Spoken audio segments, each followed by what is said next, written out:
Ayan, isang mapagpalang araw na naman po sa inyong lahat. Magandang umaga po. Ngayon po ay umaga na naman po at medyo napaaga po ang inyong inday sa paggala-gala sa labas, guys. May handaan po siguro dito. May daladalang paper plate si Kuya eh. Ayan eh.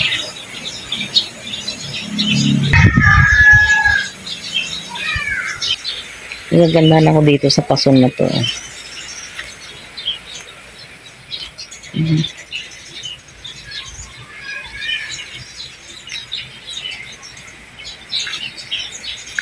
Ito maganda ito eh. Pagka lumaki, magandang pagmasdan yung mga bulaklak niya, guys. Kaya lang kasi bumigay, nakatali dati dito sa may alambre. Siguro sa sobrang bigat mo ng mga sanga niya ay naputol po. Yan. Pangalawa ito. Bombay siguro yan kasi may gas stove eh. So, ang hirap-hirap kong manghutang sa mga ganyan kasi hindi ka naman pautangin kung hindi nakakatulong minsan sa kagipitan kasi imbis na matutulungan kang makaahon, lalo ka naman inilulubog kasi hindi ka naman makakautang ng pera sa kanila kung hindi ka uutang din ng mga items po nila. Ayan. Parang mas maganda kong tingnan itong mga halaman ko dito mula nung binawasan ko po. Dati wala sa ayos eh. Akala mo nasa gubat ka eh. Ayan. Yun pong halaman ko naman sa itaas. Hindi ko alam kung mabubuhay ba ito. Ayan. Ayan. Pero may mga mangilan-ilan naman ako nakikitang fresh na fresh. Yung isa malungkot palit-palitan na lang ho. Sa sobrang sikat siguro ng araw. Napakainit po ngayong umaga na ito.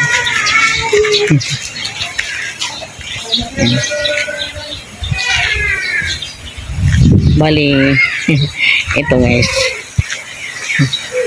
Pangatlo pa lang hong dumaan dito. Kumbaga ngayon pa lang ho nagigising yung mga yung mga tao. Ganyan ho ang buhay dito. Palibhasa yung mga tao dito, mga talaga. May mga kaya, may mga kanya-kanyang mga negosyo. So yung iba naman nasa ibang bansa. Ayan yung blue house na yan, guys, kung nakikita po ninyo yan. Nasa US naman. Sila rin ang may-ari nitong bakanteng lote na ito.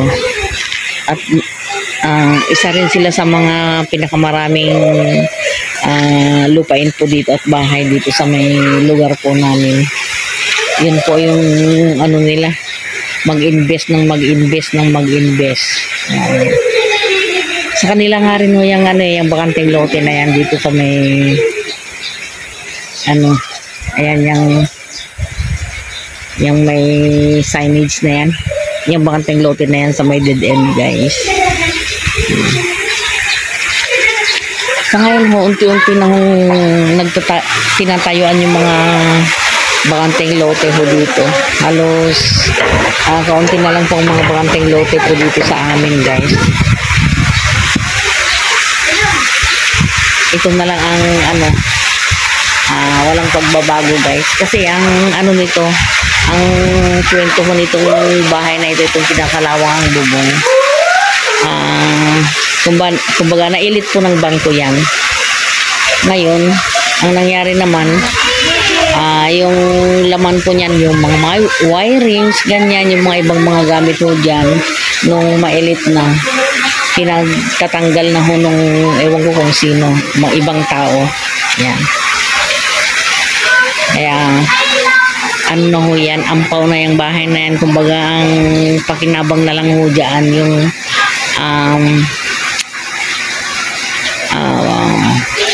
palibot ng bahay, buong bahay na lang.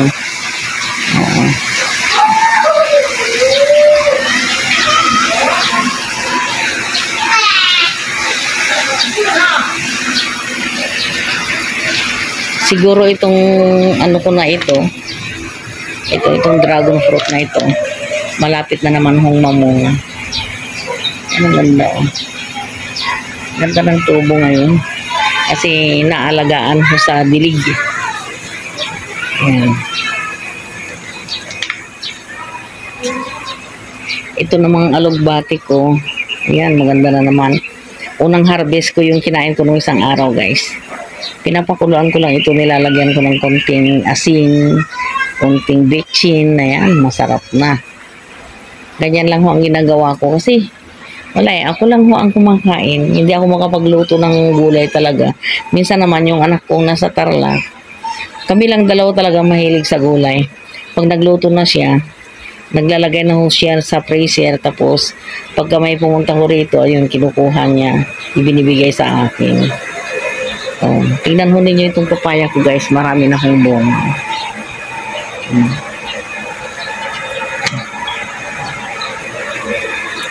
Ito naman ho yung mga saluyot ko. Ito, naharbisan ko na ng marami ito. Ayan. Pagka yung malakas ng hangin, ayan, tinutumba din ho. Kaya ginagawan ko ng paraan para hindi itumba ng hangin. Ayan.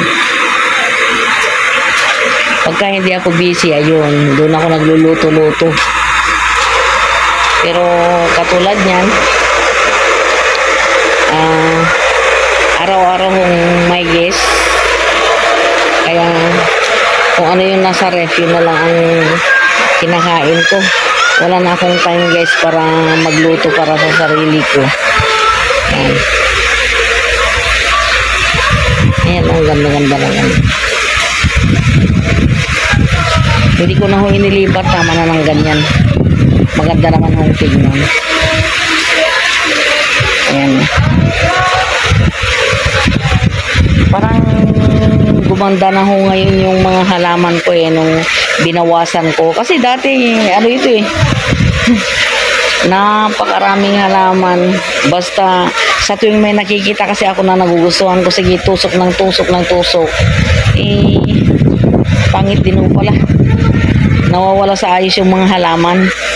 Tulad doon itong aking ano bang tawag dito? Dito pa pinya. Oh. Malalaki na rin ho. And 1